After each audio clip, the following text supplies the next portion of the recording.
Those who are acquainted with the subscriber, he presumes will readily purchase this history.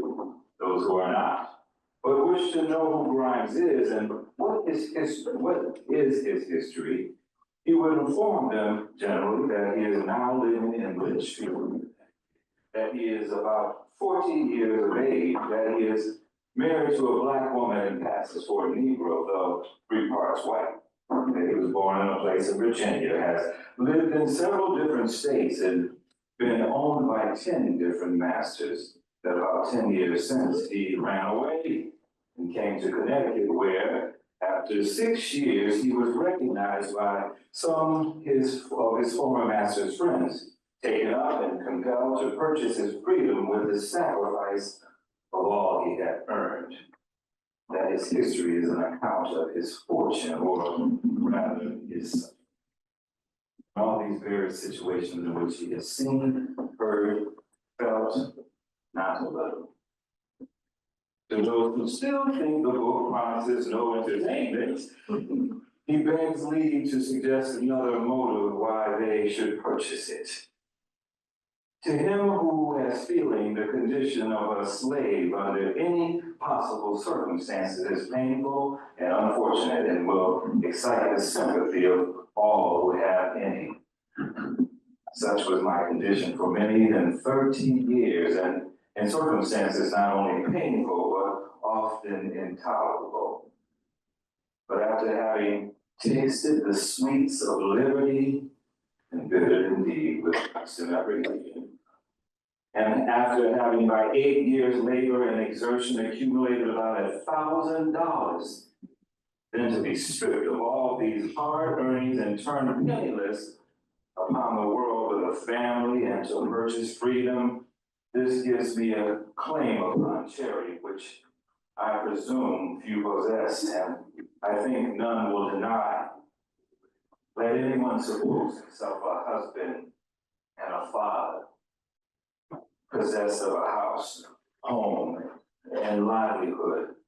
A stranger enters that house before his children, and in the fair daylight puts the chain on his leg, where it remains till the last cent of his property buys from avarice and cruelty the remnant of a life whose best years has been spent in misery. Let anyone imagine this and think what I have felt.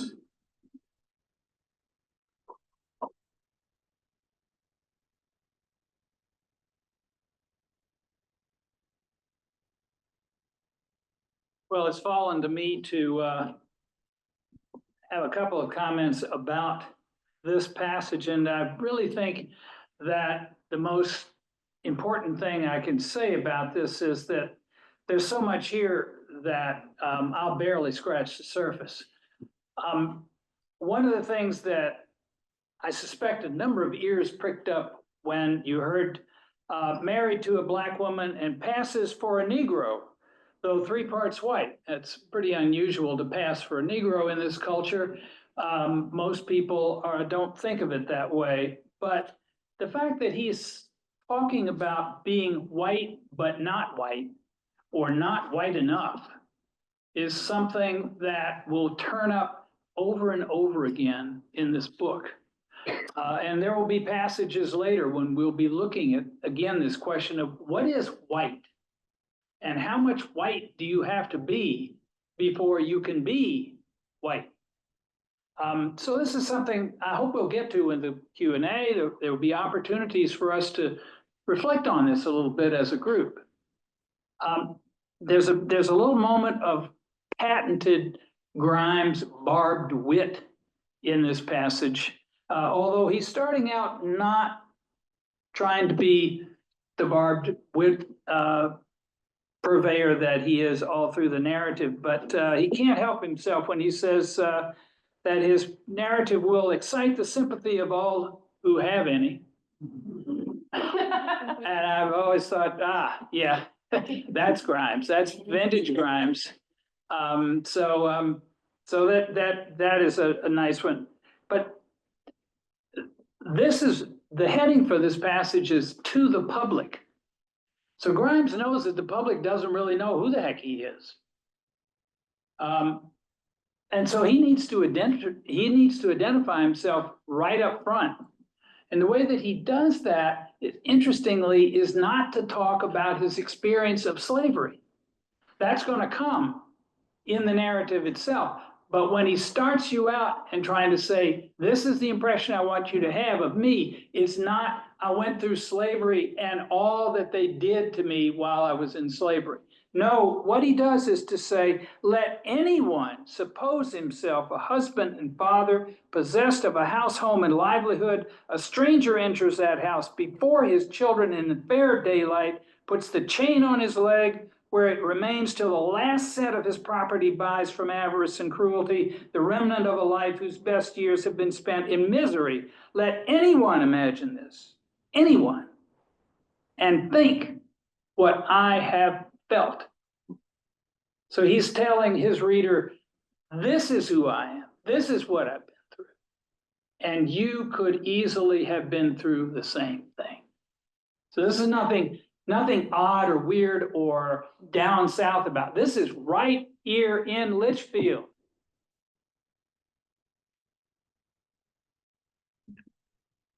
All right, let's move on to reading number 2, Andre.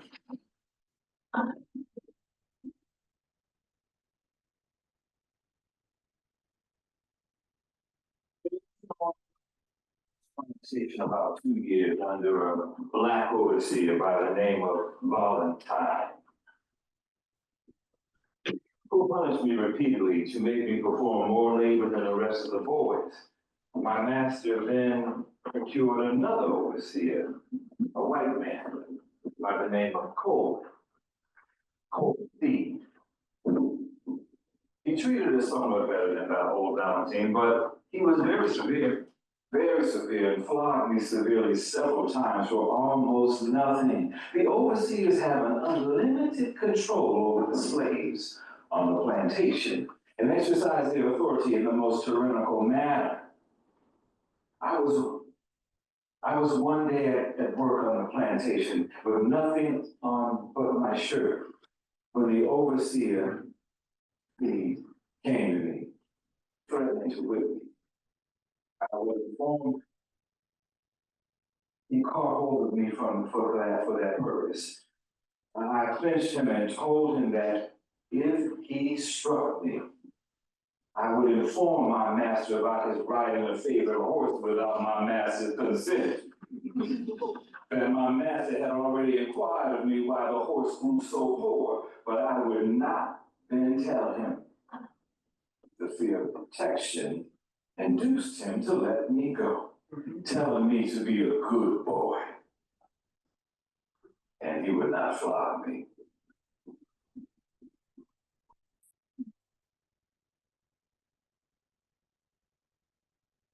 This scene in my mind represents resistance in the shadows of power. William Grimes stands up to Coleman Thede, the overseer, and he flips the script. He's not resisting a beating. He's resisting the idea that he is not powerless. Slavery was not just a system of psychological labor and brutality. It was also psychological warfare. In this example, we see that William Grimes is not using his fist. He's not resisting with a beating. He is resisting with his mind, and he's using his words. We often look at resistance as running away from an abusive situation, but we're learning in this example that his wit saved him. And imagine having to be in that predicament on a daily basis, where survival looks like, what can I do to outwit what's coming at me?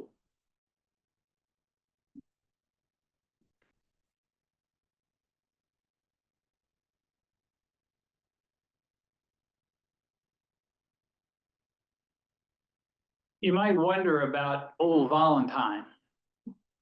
He's called a black overseer. Grimes is sort of simplifying something for his northern readers. Actually, the way a plantation or a large farm would work in terms of the control of the powers that be over the people who were enslaved depends on the size of the plantation or the farm. If it's a small plantation, it's likely that a slaveholder would hire an overseer to supervise a relatively small contingent of enslaved workers. If it's a larger plantation, and there's a good size number, I'm talking maybe 100 enslaved people, then the enslaver is going to confer with the overseer about who are the most trustworthy men among the enslaved, and you are empowered, Mr. Overseer, to offer them the job of driver. And Grimes says in another passage in his autobiography, "Oh, how I have suffered from those black drivers." So the driver reports to the overseer. The overseer is the top dog. The driver is underneath the overseer, and the driver is the one who is the closest to the slaves. He wears a whip every day when he goes out to work. He usually rides a horse, and his job is to get maximum productivity out of the workforce. So it's a system that is of course very damaging in terms of what it does to the relationship of the enslaved within their own community.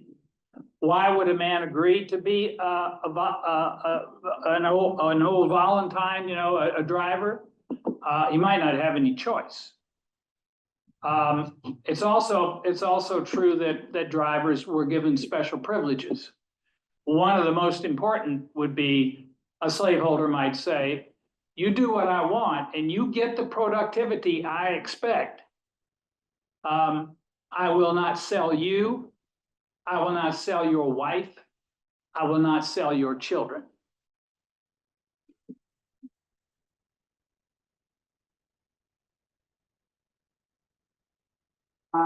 At the time, the property of George Thornton, to whom I was given by his father, Colonel William Thornton. Dr. Philip Thornton, an older brother at this time, came up from his father's plantation to buy me, which he did. I was then in the ice house. He called me up. And the moment I saw him, my heart leaped for joy. He asked me if I was willing to go and wait on him, as it would be much easier for me than it would to work on the plantation. I answered, "Yes, sir, if you please."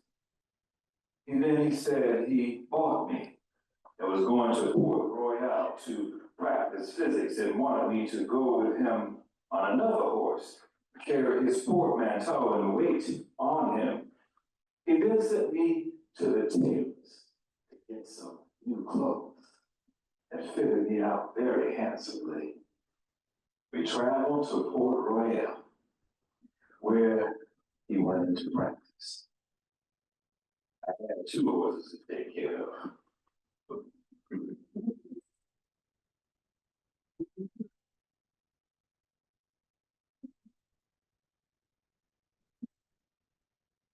Time I read that passage, it just stuns me. Stuns me because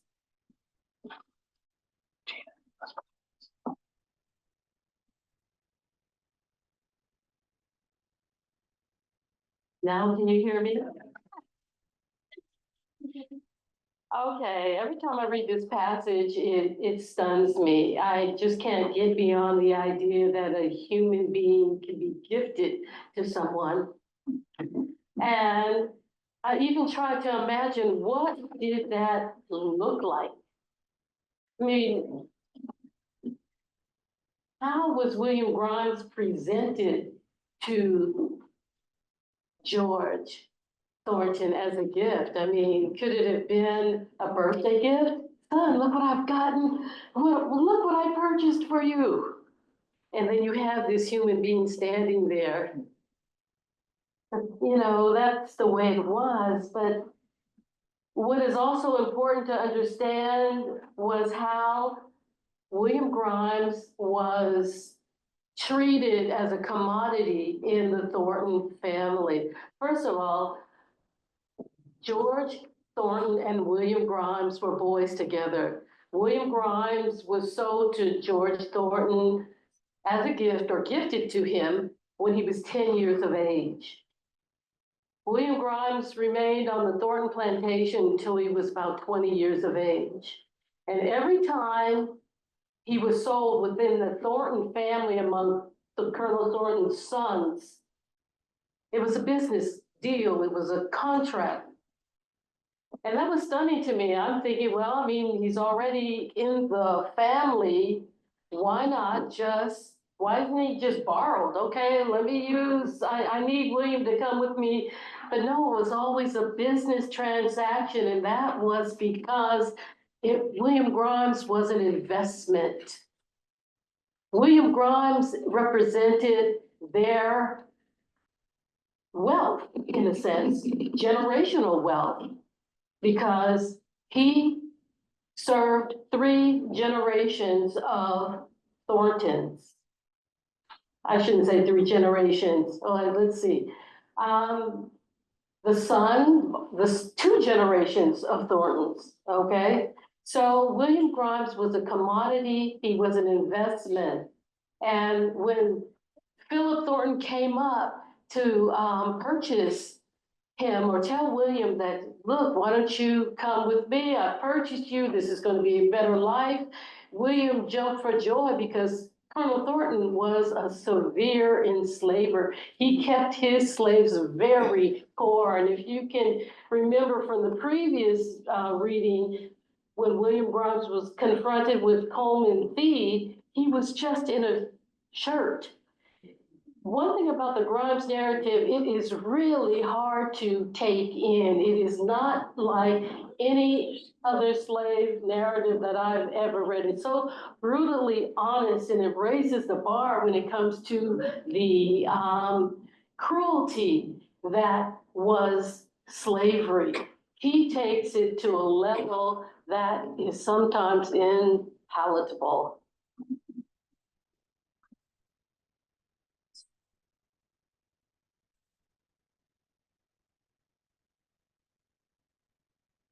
One of the things that you see in this passage that tell you something about American chattel slavery is that William Grimes is moving up the class ladder within slavery. You say slavery, it doesn't have any classes. Yes, it does.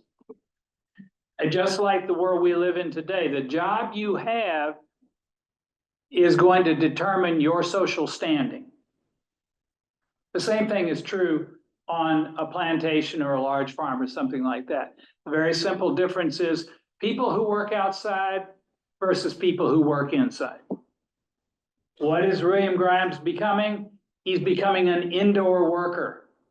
He doesn't have to get out there in the fields with the insects and the heat stroke and the rain pouring down and the thunder and lightning while you're working constantly and a guy's got a whip. No, if you're working indoors, you're the cook, you're the seamstress, you're the blacksmith, you're the shoemaker, you're, in this case, you're the valet. You're the master's valet. And that is both an advantage and a disadvantage. Because the advantage is that you don't have to work out in the fields. The disadvantage is you're on call 24/7. So you have to live with these white people all the time. And you have to put up with them all the time because they can't do anything for themselves. You move their crap around, you do whatever it is that they want, you have to put up with them. And so Grimes has to learn that, but he's very shrewd in how he manages these white people to get what he really needs. We'll get to that a little later. I ought perhaps to blame slavery more than my masters. The disposition to tyrannize over those under us is universal. And there is no one who will not occasionally do it. I had too much sense and feeling to be a slave. Too much of the blood of my father, whose spirit feared nothing. I was therefore perhaps difficult to govern the way it is attempted.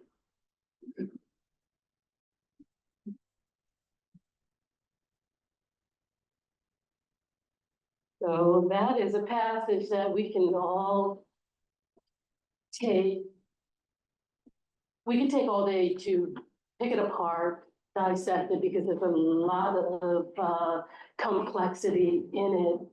But one thing you have to know is who was William Grimes's father. Well, let me tell you, it took me a while to uncover his name, but in his book, the father's name was not mentioned, but a murder on the plantation was. And my thought was, if I could find out who this murderer was, then it would reveal William Grimes's father. You see, William described his father as a wild sort of man, and Hi, Mike, Regina. I see some concern in some faces who are not local here. That was the fire department's siren. It's okay.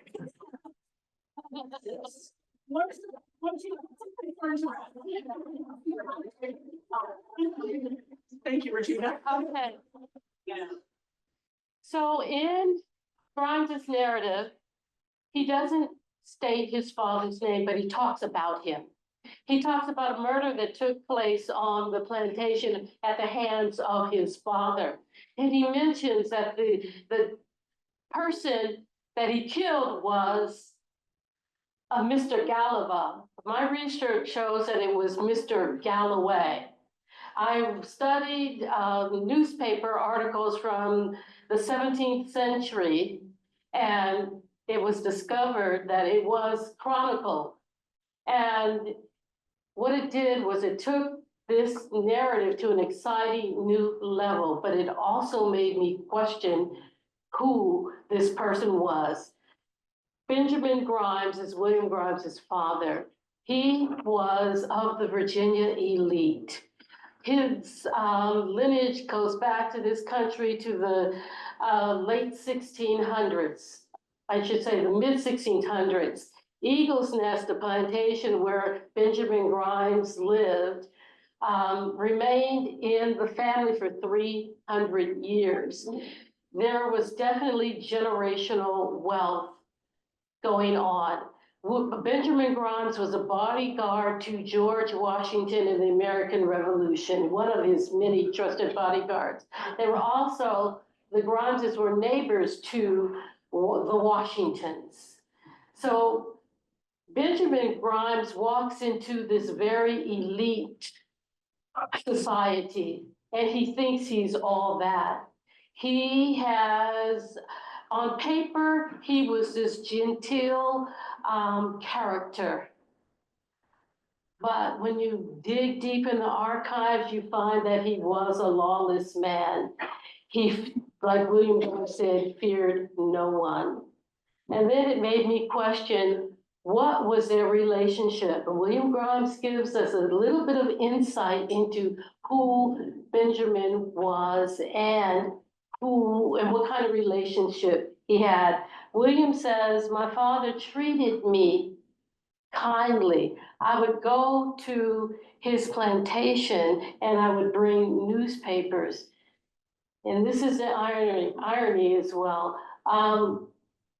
Benjamin Grimes did not own his son, William.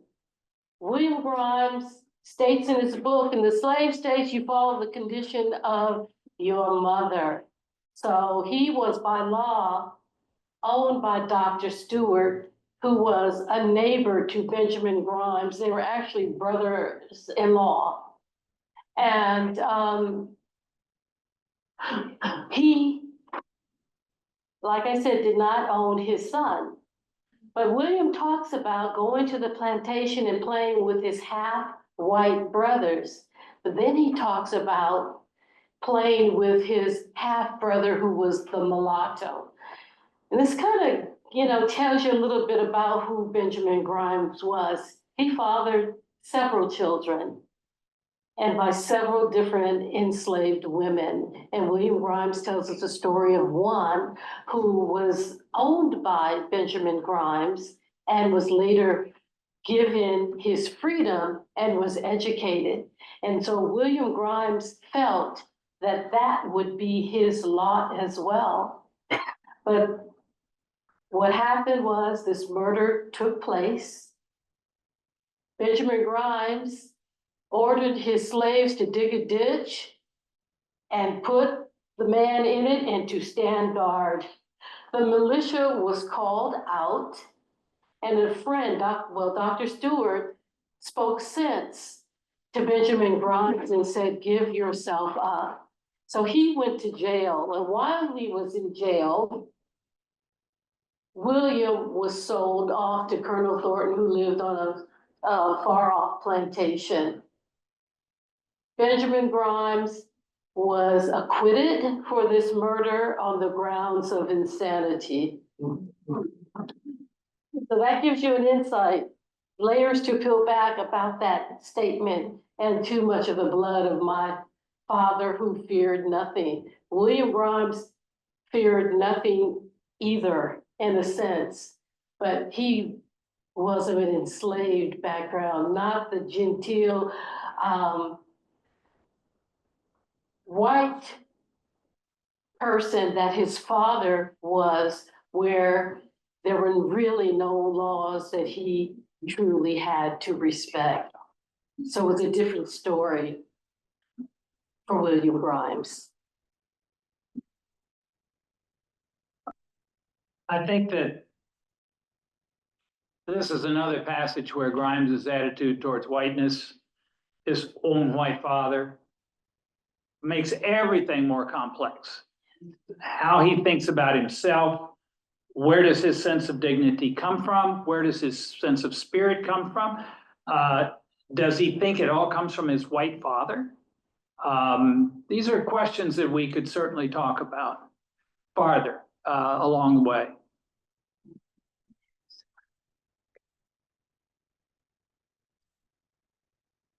I just want to add one thing quickly, just to underscore what Gina said about the sexual sense of entitlement. That and the exchange between brothers-in-law. You mentioned, how does somebody give a person away? And I'm thinking of just the ugliness and horror in the story that you just summarized.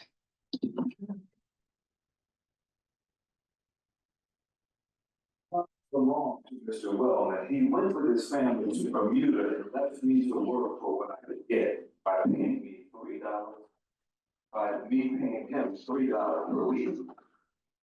During this time, the great casket from Boston arrived. I went with a number more to assist in loading her. I soon got acquainted with some of these Yankee sailors, and they appeared to be quite pleased with me. Her cargo chiefly consisted of cotton and bales. After filling her hold, they were obliged to lash a great number of bales on deck. The sailors, growing more and more attached to me, they proposed to me to leave. The center of the cotton bales on deck, a hole, a place sufficiently large for me to stow away in with my necessary provisions. Whether they then had any idea of my coming away with them or not, I cannot say. But this I can say safely.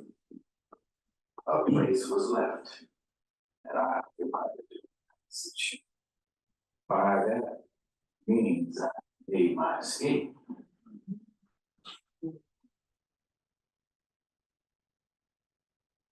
I just want to talk briefly about William Grimes's life in Savannah, Georgia.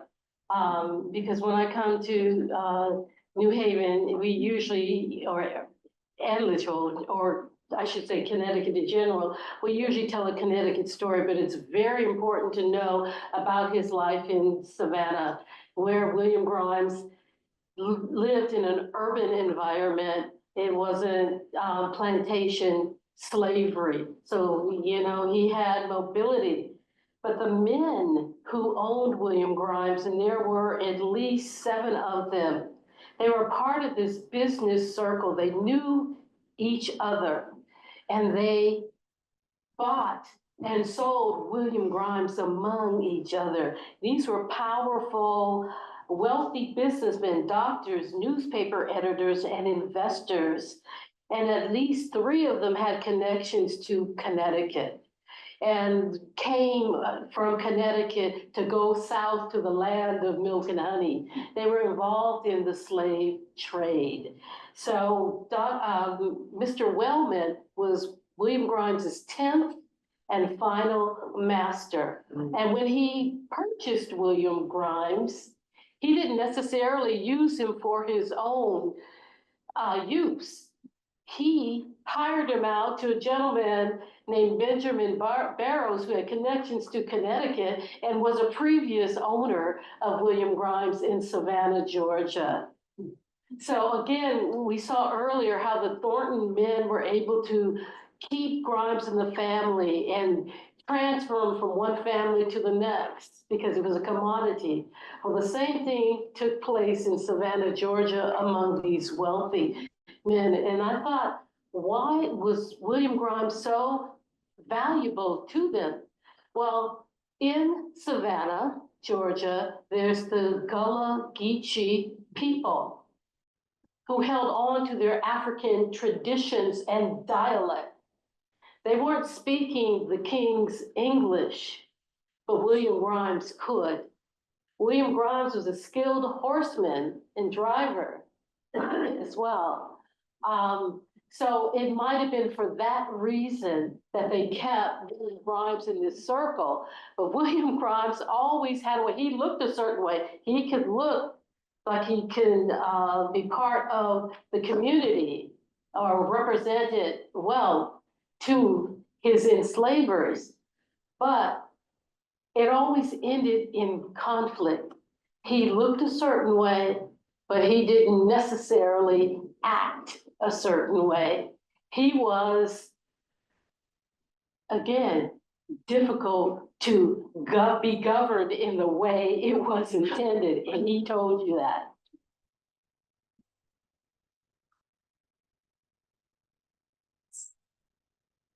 In Savannah, William Grimes has reached the pinnacle of what someone in slavery can accomplish in terms of the class system. And that's why it's from this point that he runs. Number one, he's living in town. Frederick Douglass wrote in his narrative, a town slave is almost a freeman compared to a plantation slave. Well, you can see why. Because there's a community there. There's an opportunity to learn all kinds of things that you can't learn on a plantation. In other words, and of course, most of the bigger cities are seaports. So most of the people who escape from slavery escape by water. So Grimes is not just hanging around that ship, the casket for nothing. He's looking for a way to escape. He is also hired so that in this case, Wellman leaves and Grimes has to work on his own, finding whatever job he wants. He has to pay that white man $3 every week for doing nothing except that white man can extract it from him. So that is really galling. All the white people thought that, aren't you grateful? Look, I'm letting you hire your time and you can work and you can make money as long as you pay me back $3 a week. Frederick Douglass was in the same situation, and it just irritated him so much that every week this man who called him his master came to his home and said, okay, Well, what did you do to earn that money? Well, nothing, of course, but I have the power to give it, so you better fork it over. So Grimes is taking advantage of this situation, which is a very, very valuable situation if you're an enslaved man to be. Because now you have mobility, the white man is gone, and you can start looking for the best way to get out. So Grimes' description of how Yankee sailors befriended him and helped him escape opens a window into the fascinating maritime world of the 19th century. Yankee sailors comprised a diverse group of whites, blacks, and Indians, and also sailors from ports as far-flung as India, China, and the South Pacific. Large numbers of African and African-American men, both free and enslaved, worked on board ships. They were often called blackjacks. And if anybody's interested in the Q&A, I can recommend some great books about this material. It's incredibly interesting and full of surprises. Due to chronic shortages of sailors, boys and men of all colors could find relatively well-compensated work on the seas. It was dangerous and often unpleasant, but it was relatively well-compensated.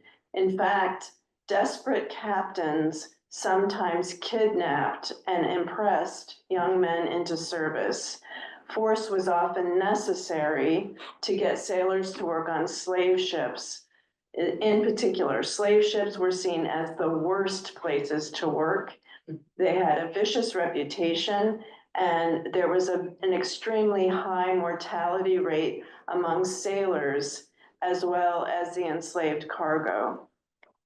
Ships offered a paradoxical range of working conditions, from strict and violent hierarchies to exceptional camaraderie. Black and Indian sailors, even those who were enslaved, often performed the same skilled work and made similar wages to white sailors. At their best, as we see in Grimes's description, sailors could form a semi-autonomous, freedom-loving brotherhood. Many fugitives, besides Grimes, were aided by sailors and by captains who often operated illicit sidelines to escape taxation and onerous laws.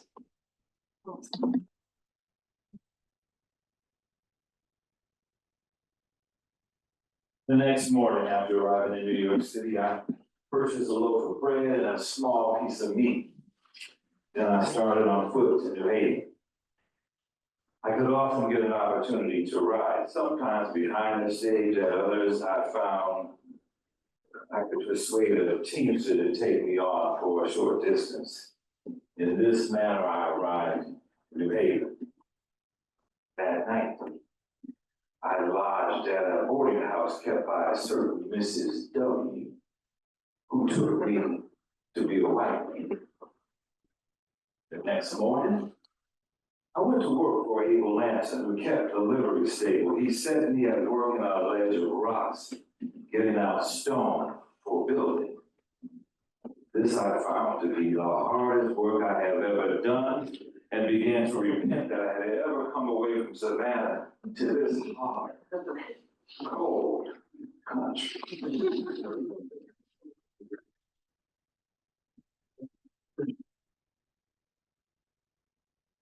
I can identify with that. I mean, he just left Savannah.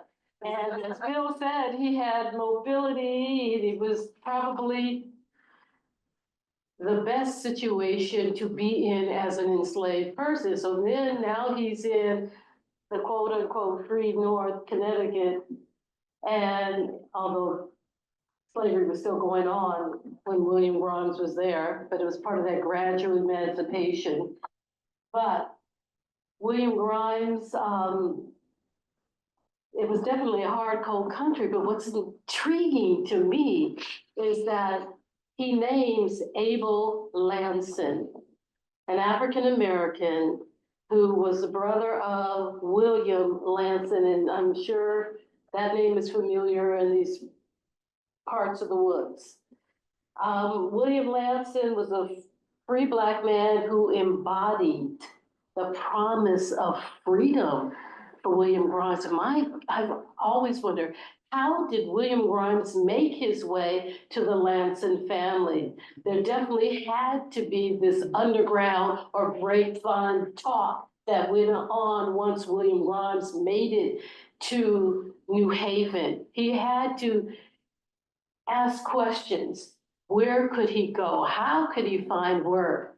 And William Lamson was the person to be connected with. Right away, William Grimes got employment. It was the hardest work he'd ever done, but he was able to make some money. So William Lamson, he was a businessman, a builder, a community leader. He helped expand the Farmington Canal. He extended Long Wharf to receive larger ships. And he opened an inn on Chapel Street. He bought land and built homes for other Black families. So the Black community found refuge in William Lamson.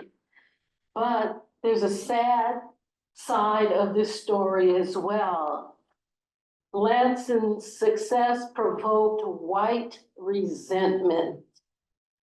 So much so that when his influence grew, there were efforts to tear him down through false lies, trumped up charges, and what have you, legal attacks. Eventually, everything that William Lamson acquired, he lost, and he died in poverty in the Elms house. So what does that tell you? William Grimes saw it all. He saw William Lamson in his prime, in his heyday, making a difference in the community for Black people, but he also saw his demise. Very tragic. William Grimes could advertise in newspapers for his businesses, and William Lamson did the same thing. So Lamson was a wonderful example, something that William Grimes could never have witnessed in the South.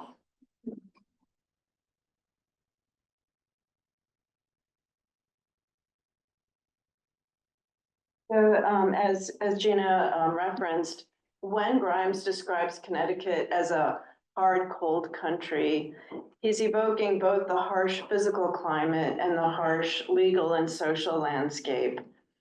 Runaway ads in New England provide abundant evidence of the physical injuries suffered by enslaved people who often were sent to work outdoors without adequate clothing, sometimes without any shoes, without adequate nutrition. A lot of my research focuses on an enslaved man named Jeffrey Brace, who was enslaved in Milford, Connecticut, by a sadistic Puritan named John Burwell, who sent him to work in snow and ice with nothing on his feet. He came very close to dying in those working conditions. Many enslaved people in New England suffered debilitating injuries and died from overwork. In order to survive economically, many nominally free Black people, like many refugees and immigrants in the world today, were forced to accept the most dangerous work in the harshest conditions. They also were subjected to racial discrimination that was legally encoded in laws known as the Black Codes. And I'll talk about that more in a few minutes.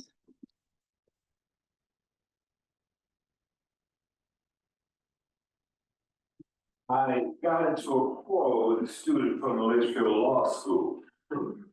He struck me in a passion and I sued him. He gave me $20 and I settled. And having about this time an opportunity to let my place, I did so. The rent was $70 a year. My object was to go to New Haven, which I now did. I hired a place of Esquire Daggett in New Haven, close by the colleges, and gave him $100 rent. I kept the building shop and waited on the students. I kept money to let, soon got into full business. I bought furniture too of the students. In this, my business interfered with Mr. E, my neighbor, which brought upon me his displeasure. In fact, I had such a run of custom that all the shopkeepers, that is, of these huckster shops about college, who get their living out of the students, they fell upon me to injure me in every possible manner. They had more sense than I had about keeping in with the faculty and others about there. But I can swear they were not more honest in my opinion. They took pains to prejudice the college steward against me.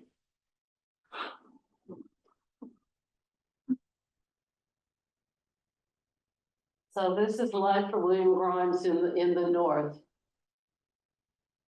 One thing about William Grimes that was intriguing to me, he worked among the colleges, of course, in New Haven, but also here in Litchfield at the Litchfield Law School. In fact, it is in Litchfield where William Grimes was able to amass, I think, the most money that he ever encountered, because he was able to buy property here. He was also able to rent his house out and start a business in New Haven. And very industrious man, advertised for his business as well. But he mentions the name David Daggett, and that name may be familiar to some of you. So David Daggett was a powerful politician and judge in early 19th century New Haven.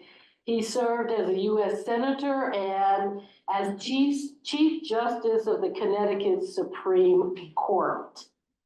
He was a fierce opponent of Black rights and co-founded the New Haven chapter of the American Colonization Society, which aimed to remove free Black people from the U.S. by sending them to Africa. In 1831, when Black leaders in New Haven were trying to open a Black college for men, David Daggett fiercely opposed it. He created such a backlash among the community that it never took root. And there were a number of leaders in Connecticut, New Haven area, both Black and white. Even William Lloyd Garrison was part of this movement to have this college in New Haven, but it never materialized. David Daggett was one of the fierce opponents, and there were many others as well. But what's interesting is that William Grimes says in his book that David Daggett was a friend of his. And I just couldn't wrap my mind around it. How could this man be your friend? And I don't really think that there was a friendship there, or if it was on mutual, it was a mutual convenience on each side. David Daggett was able to rent property for William Grimes to have a business. That wasn't the first time, happened a few times.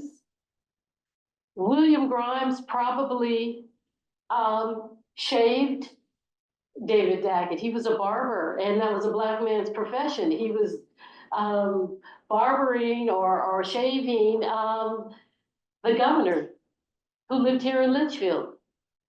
So William Grimes was always in a circle of these white intellectuals, these white movers and shakers. So he had to be like this fly on the wall, just taking in all of this knowledge and using them to his advantage. And I think that was the relationship between David Daggett and William Grimes.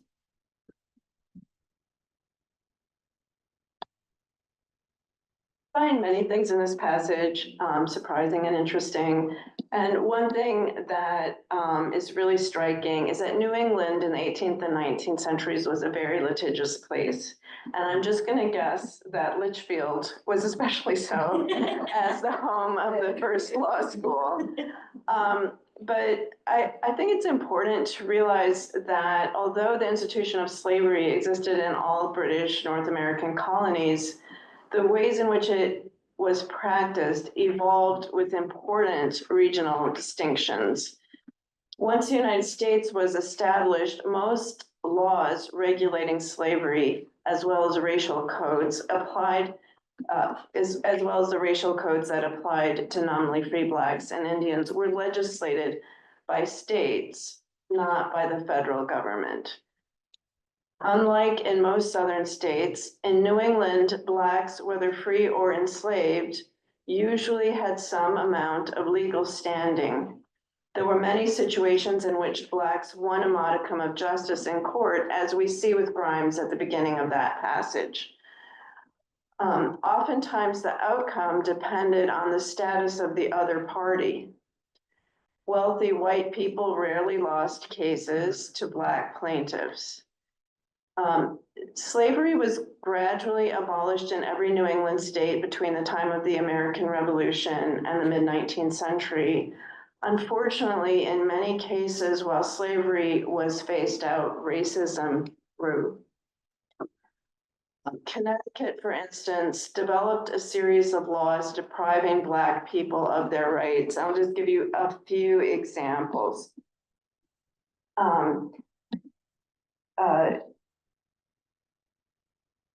Many towns had curfews, and there were curfews like a 9 p.m. curfew that applied to all residents, but the punishments varied depending on the color of your skin. So if a white person broke curfew, there was little to no punishment. If a Black or Indian person broke curfew, the punishment could be very, very severe. Blacks and Indians were banned from engaging in trade or huckstering. It's kind of economic activities that enabled some free people of color to claim a meager share in the economy. Slaves in Connecticut were subject to a 9 o'clock curfew, as I just mentioned, and could be publicly whipped if convicted of being in the street without special permits from their masters or mistresses. It was illegal for white families to entertain Blacks, mulattoes, or Indians unless they were sent on business. These laws were really designed to break apart any possibility of solidarity, especially among poor people of all colors who were really suffering. But these were designed to turn people against each other and to break apart both personal relationships and business relationships. There are many other racial codes, but you're looking at your watch. I don't know if we're running out of time. So I'll stop there. I hope some will buy my books from charity, but I am no beggar. I am now entirely destitute of property. Where and how I shall live, I don't know. Where and how I shall die, I don't know. But I hope I may be prepared. If it were not for the stripes on my back, which were made while I was a slave, I would in my will leave my skin as a legacy to the government, desiring that it might be taken off and made into parchment, and then bind the Constitution of glorious, happy, and free America. Let the skin of an American slave bind the charter of American liberty.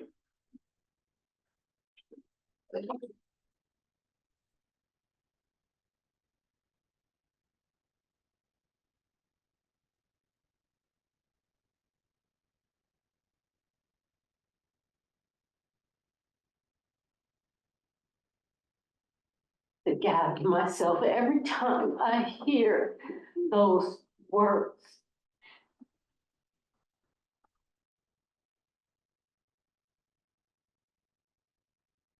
the biting sarcasm, the fact that he would want to will his skin to the government.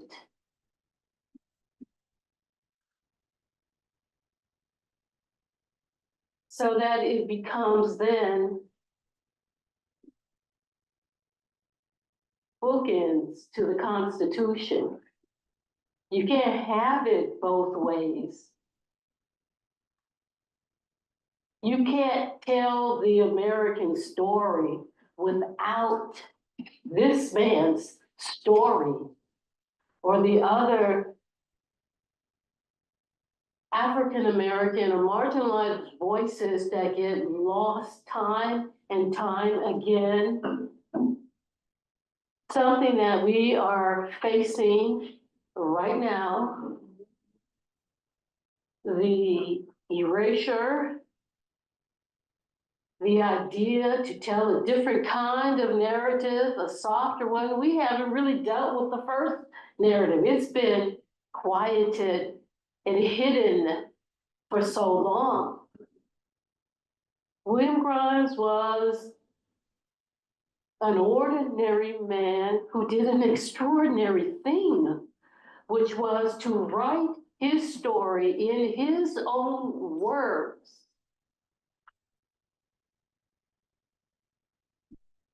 For everyone to read. In a sense, he has the last word. In a sense, he has the last word. But who was listening? Who was listening?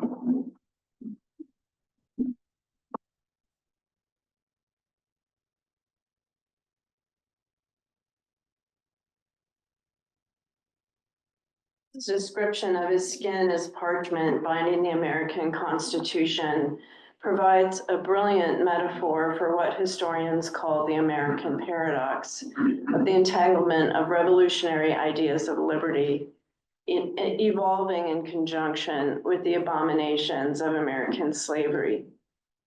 The image of skin as parchment evokes the worst of historical atrocities, from genocidal wars against American Indians and the desecration of Indian bodies, to the horrors of the slave trade and violence against Black bodies, to the Nazi practice of manufacturing products like lampshades from the skin of slaughtered Jews. Grimes incisively cuts to the quick of a paradox that the United States has not yet resolved. In 1775, the famous English writer Samuel Johnson asked rhetorically, "How is it that we hear the loudest yelps for liberty from the drivers of Negroes?" The power of this question has reemerged in the past decade when we once again hear the loudest yelps for liberty from people who are determined to destroy our constitutional rights and reimpose white male supremacy.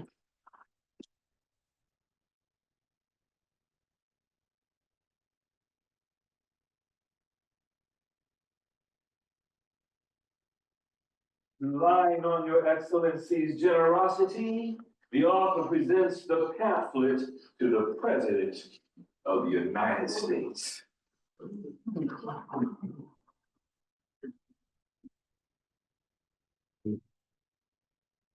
What you are looking at on the screen is a discovery that was made a year ago. 2024. And I want to tell you how that happened.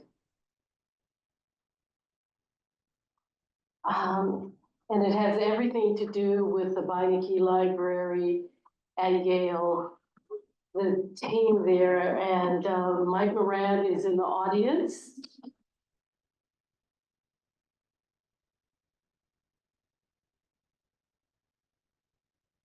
He said to me 2 years ago, he said, you know, we offer fellowships.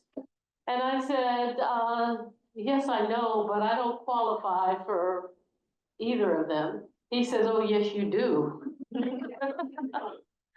I submitted a proposal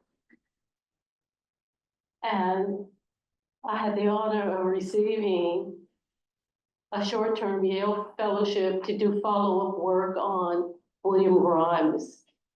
When I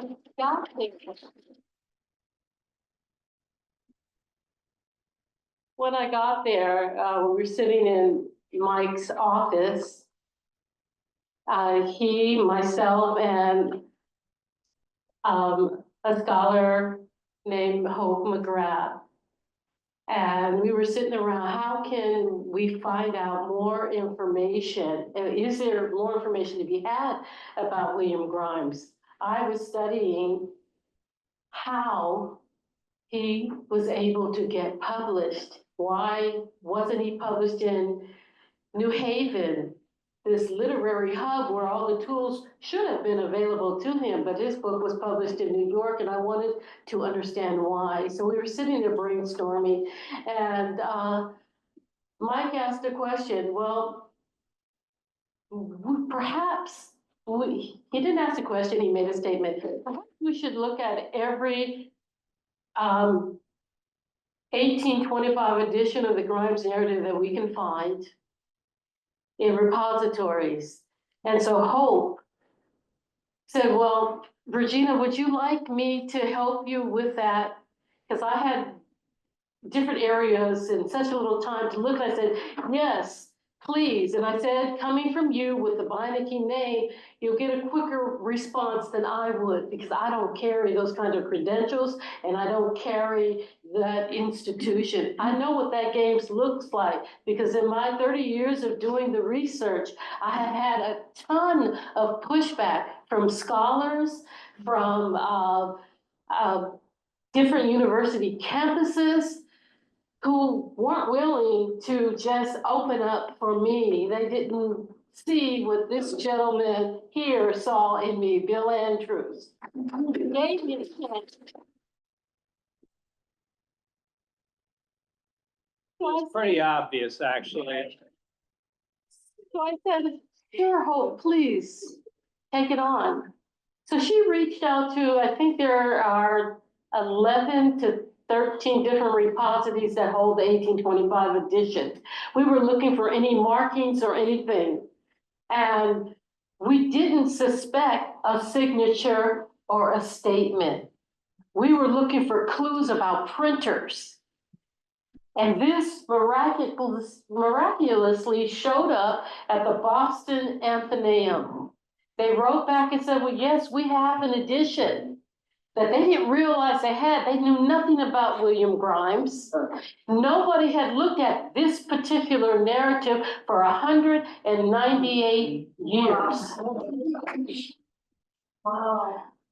And when I got there to see this, it was so overwhelming. I hopped on the first train I could to get there.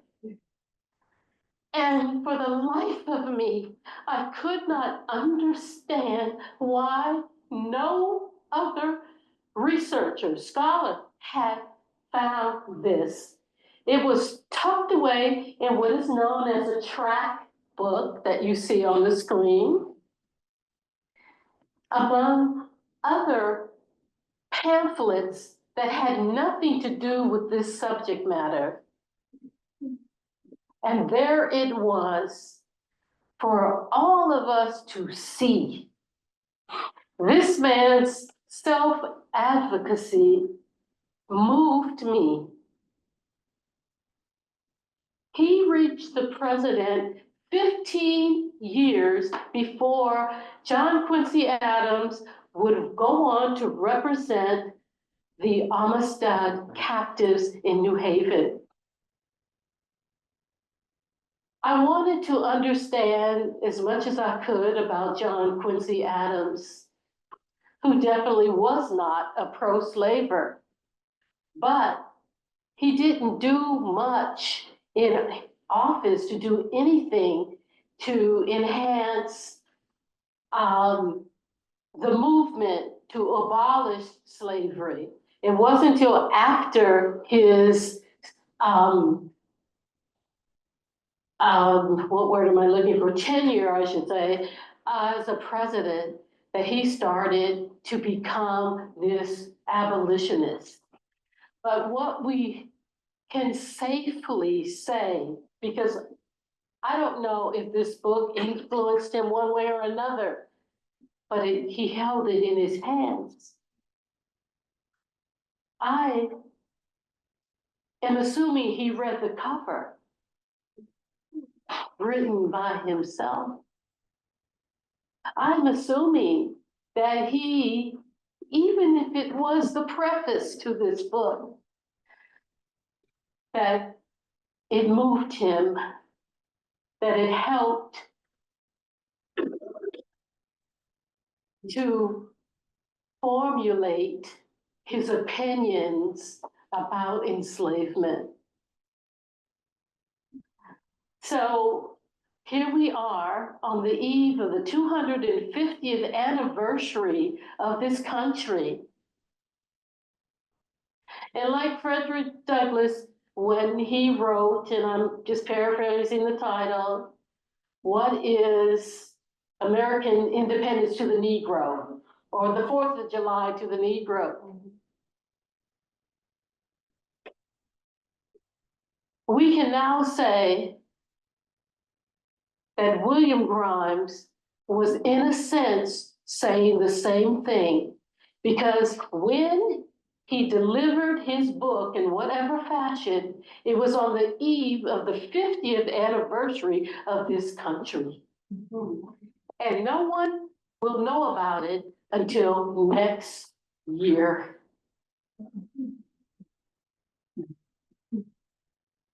We are faced with a challenge. We have been on a journey. When I say we, I'm talking about the marginalized, to have their voices heard. It has been a struggle and a fight for hundreds of years. And now we are facing the greatest pushback in modern memory. I was a child during the Civil Rights Movement. I remember the voice of Dr. King.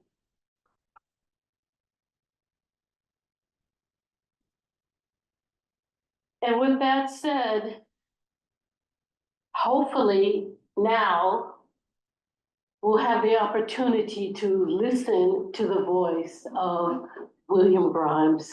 I'm going to leave it there.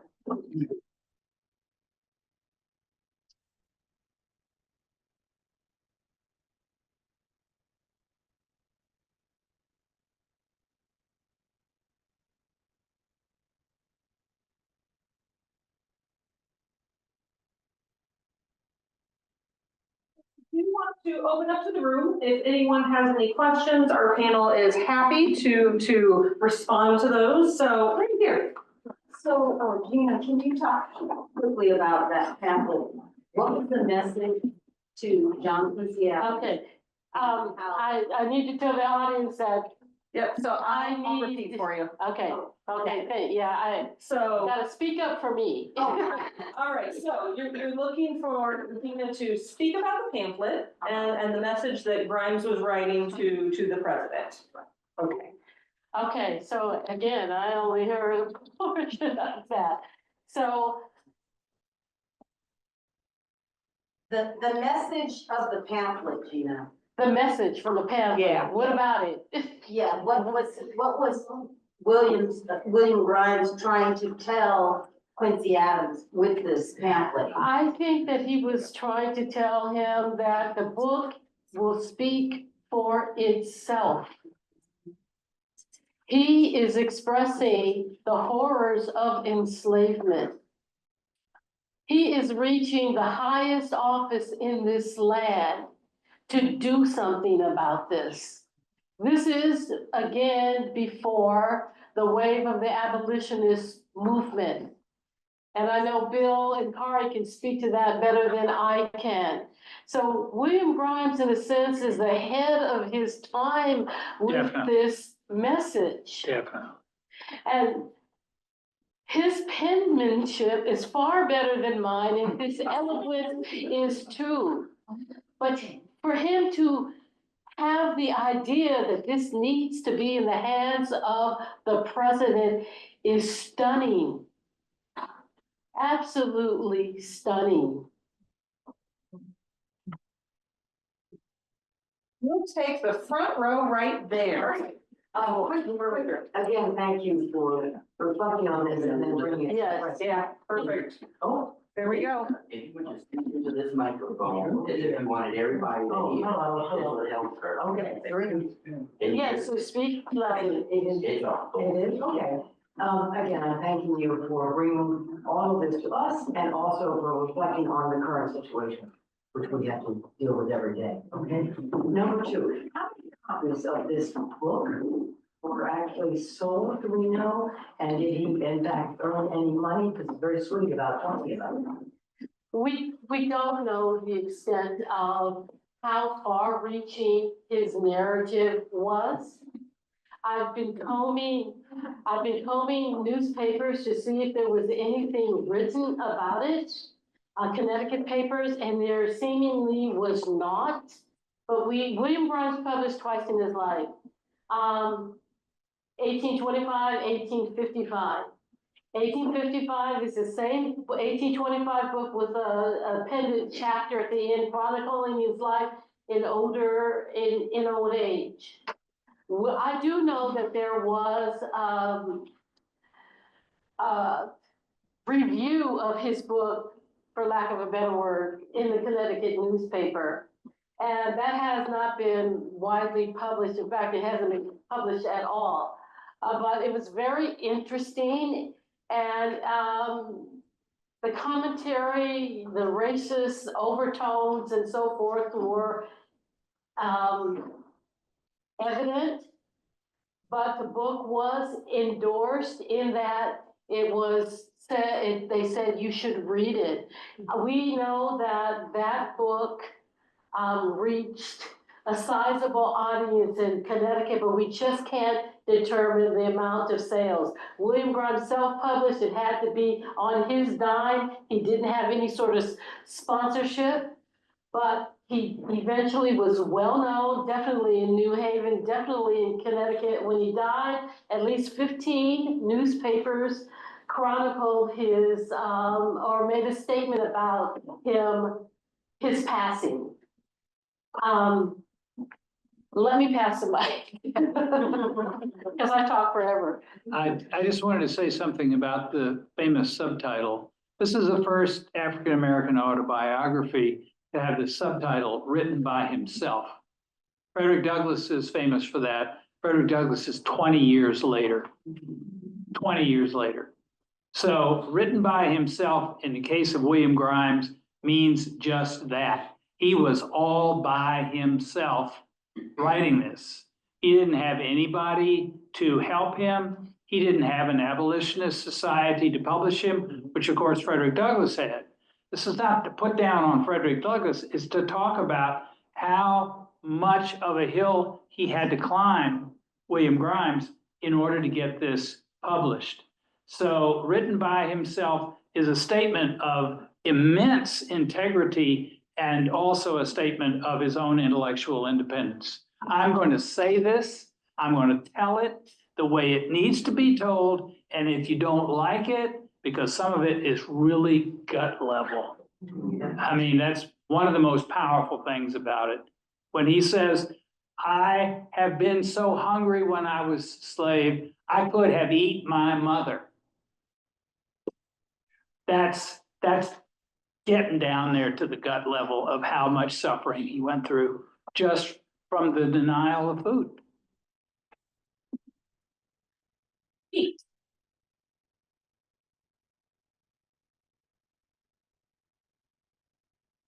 First of all, thank you all for being here in this powerful, important talk. It's so appreciated.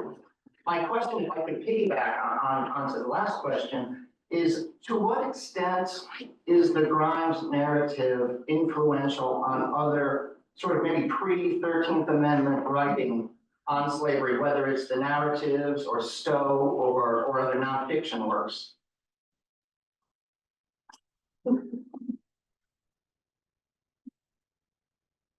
I don't know. That's the frankest I can be about that. I have never found an allusion to this book in any other writing, and I've read, I mean, there were 90 slave narratives that were published between 1825 and 1865. African Americans in English writing slave narratives, and not a one of them mentions this. Even when in 1855, when Grimes published the second edition of this, which was the first edition exactly as it was published in 1825, and then there was some supplementary material. Even in 1855, when the war over slavery, the verbal war over slavery was about as hot as it could get in the United States, I'm unaware of a single anti-slavery periodical paying attention to this. I think it's possible because Grimes was not affiliated with any organization. It's also possible that anti-slavery societies would still regard this as too hot to handle. So several hands over here, gentlemen in the maroon shirt. This is a question for Aunt Gina. I represent some of the descendants who want to know, how did that lineage come to us? Because obviously we didn't grow up here. Where was the migration and what was the inspiration behind this? And Okay. I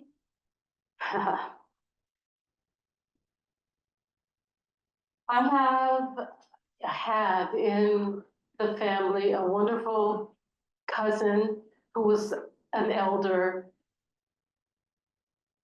out there in age, who was a storyteller.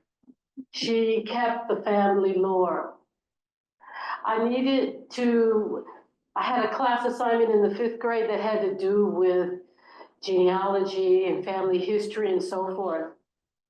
And it was painful. This is 1971, I'm in 5th grade. Because it was the first time that I had learned that I came from an enslaved heritage. And this was an oral report. And I was one of 3 African Americans in my class. And I'm listening to them talk about their roots. Many of them were first generation American, so they knew very well of their background, their country of origin, and so forth. I knew absolutely nothing. And when I discovered my enslaved background, it was something I did not want to talk about in front of the class. But there were wonderful things that my Aunt Catherine, who was the actually cousin, but we give all of our seniors the title of aunt or uncle. Well, she told me one thing that just stayed with me for 20 years, and that was someone in the family by the name of Grimes had a connection to the Underground Railroad, and he was from New Haven, Connecticut. That little thread of the story stayed with me for 20 years until I decided I was going to do the research. And lo and behold, look what I found by one little thread. But that goes to show you how powerful stories are. Stories can change your life.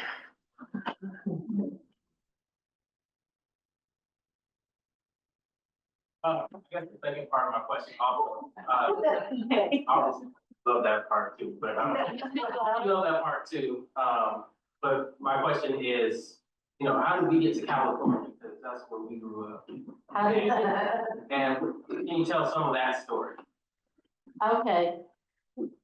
Could you, Kyle, I'm How sorry, did we get to California? how did we get to Yeah. California? That's the question. All right, that's the question.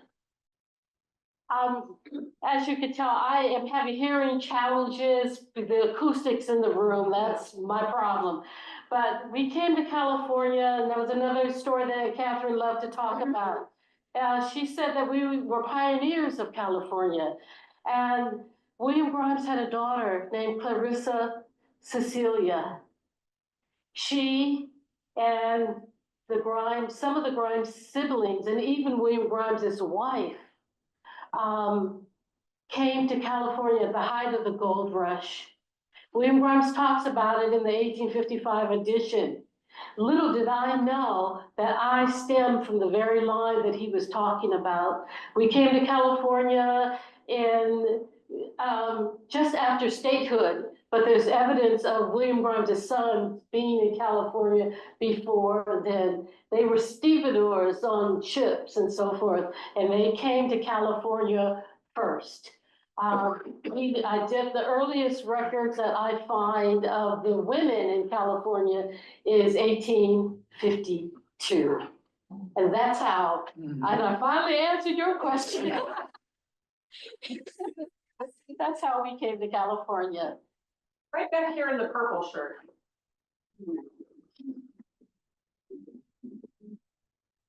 Regina, I want to thank you for introducing me to the wife of William Grimes. We had lunch together about 5 months ago, Okay, and I'm gonna do this.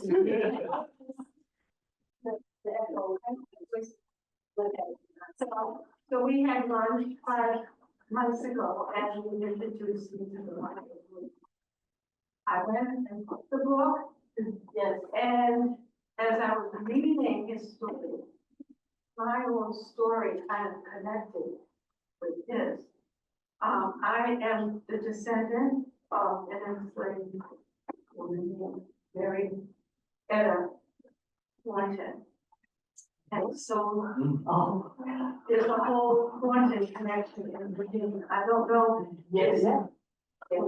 That might take another lifetime to find out what that connection is with Colonel. What part of Virginia? Fauquier County, in Warrenton, Virginia. Also, as I was reading the book, Abel Chapman, Yes. here in Litchfield, Yes. is the man who negotiated the purchase of William Grimes' freedom. Yes. So in my own family research, I found out that I'm a descendant of the Catlin. Catlin, Gillette. And that's another whole story. But, I'm just thankful that how I was able to connect with this story. Thanks to you for that. Wow.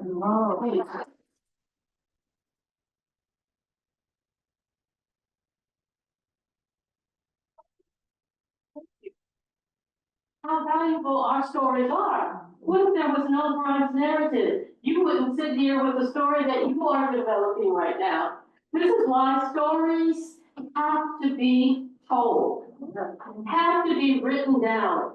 Because if we are not keepers of our histories, nobody is going to know we were even here. And if you leave it up to someone else to tell you a story, Oh, boy.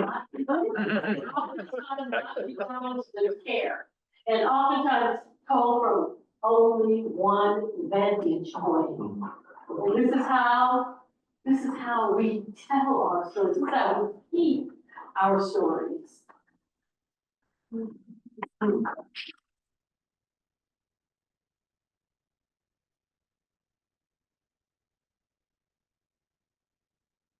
I think we have time for one more question before we move on to having a little bit of time for people to mingle, get some books signed if they want. So did I see another hand up over here? Yeah, sure. Oh, well, there we go. Rachel. I'm wondering. And Rachel, can you hold on just a second? Rachel's gonna bring this over for you. There we go. Perfect. I think, in addition to everything else we've heard today, the very fact that William Grimes wrote and wrote so beautifully is quite extraordinary. And that hasn't really even come up because there's so much else to say. And I wanted just to say how just taken I am with his writing and his penmanship, as you mentioned. But also to ask, has any of you come across any kind of evidence of where along the way he learned to write? Because we all have been taught that enslaved people weren't allowed to be literate because that threatened their owners. So I just wondered if there's any evidence or any comments on that.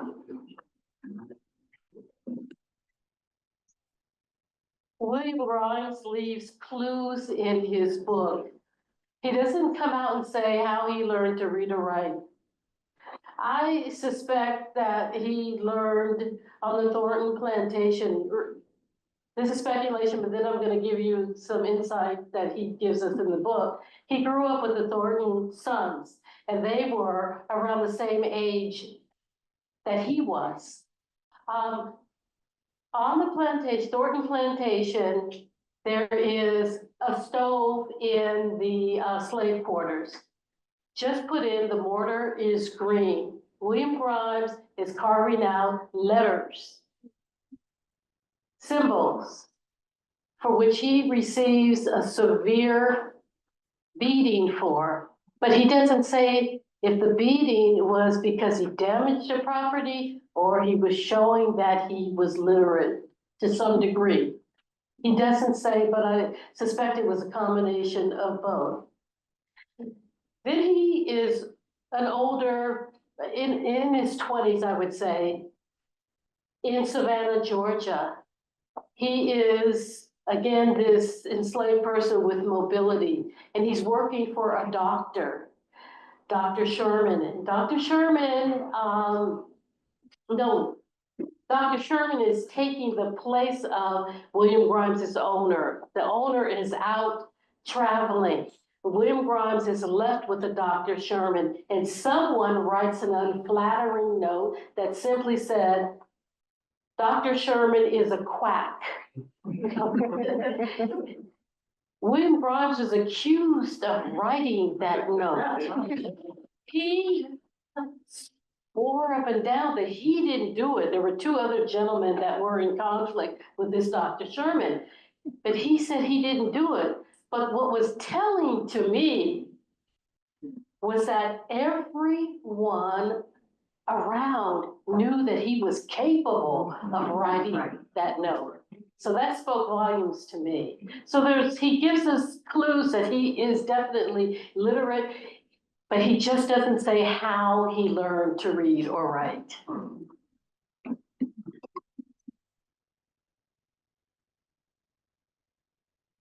I would just like to add on to that, what I had mentioned earlier about many of the conditions of slavery were controlled by state laws. So it's actually a mistake to make sweeping generalizations, like was marriage illegal for someone who's enslaved? That really depended on which state you lived in. Was it illegal to teach an enslaved person to read and write? That again was dependent on the state. New England was exceptionally literate. It was the capital of publishing for the British colonies. And there was a strong feeling, a kind of religious imperative, that people needed to be taught, all people needed to be taught to be able to read the Bible. And it was very common in New England households for servants and slaves to be taught alongside children. So it wasn't universal by any means, but it was absolutely not illegal to teach Black people, free or enslaved. The person I've been researching, Jeffrey Brace, when he was purchased by a widow, was 70 years old in what is now Southbury, Connecticut. She sent him to school. This is a man who's almost 6'3" and extremely strong. And I think the school teacher was really scared of him. But he was very abusive and basically turned on him. And so Jeffrey Brace thought about giving him a whipping, but instead walked away and just once he was out of there, he just sat down and cried. He wanted so much to learn. And then Mary Stiles said she heard from her own kids what had happened in school. And she said, I will teach you myself. And so he became not only highly literate with a prodigious memory, he also was a very deep thinking, deeply philosophical person who really thought about cosmology, about religion, about all aspects of society. He also published a memoir in 1810, although it was as told to because he was blind at that point. But he was not atypical in the sense of being able to acquire literacy. And tragically, and Mike Moran could say more about this than I can, tragically, education of Black people became more controversial in Connecticut with the passage of time. So in the 18th century, it wasn't uncommon, early 19th century, not uncommon. By 1830, there was violent opposition in Connecticut to teaching Black people.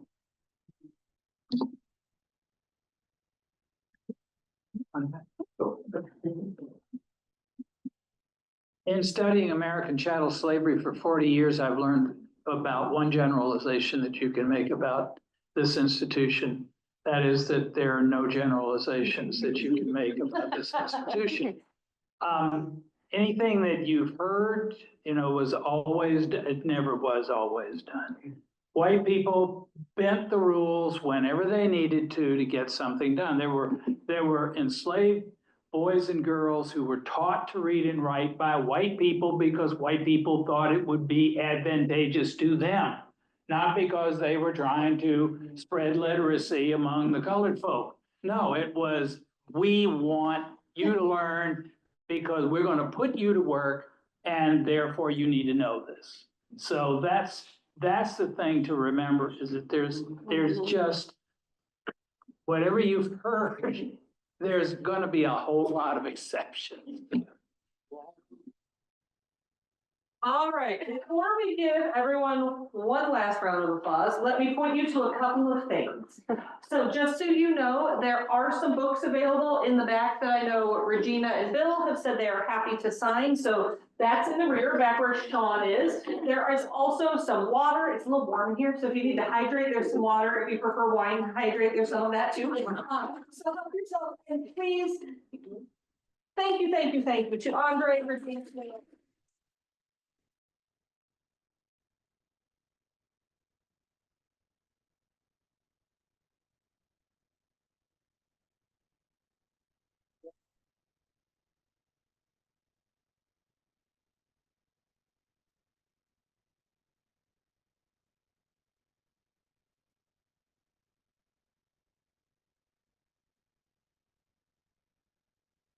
Thank you all very much.